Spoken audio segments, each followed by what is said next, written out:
Let the global restoration begin from you. Hallelujah. ఈరోజు నేను ఆ దేవుడి హస్తాన్ని చూస్తున్నాను. అయ్యా, ఆ హస్తము నా మీద చూపించు.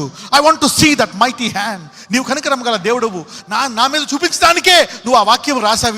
ఈరోజు నా కొరకే రాసావు, నా కుటుంబం కొరకే రాసావు, నా భర్త కొరకు రాసావు, నా భార్య కొరకు రాసావు. Show me your hand on my life my lord. Show me your hand. నీ హస్తాన్ని నా జీవితం మీద చూపించు నాయన. Show me, reveal your power on my parents. నా తల్లిదండ్రుల మీద ఆ యొక్క ప్రభావాన్ని చూపించు నాయన. చితికిపోయాము, ఆర్థికంగా ఎండిపోయాము నాయన. ఇదిగో మాటికి ప్రతిసారి భయపడుతున్నామయ్యా, ఏం చేయాలో తెలియని పరిస్థితి. ఎస్ లార్డ్, బ్లెస్సెస్ అయ్యా. ఈ క్రిస్మస్ ఇక తరతరాలు జ్ఞాపకం ఉండే రీతిగా ప్రతి ఒక్కళ్ళ జీవితంలో ఈ క్రిస్మస్ నాడు మీరు ఆశీర్వదించండి. Open the resources, heavenly resources. In Jesus mighty name I pray. నజరేయుడైన యేసునామమున ప్రార్థిస్తున్నాము తండ్రి. ఆమేన్.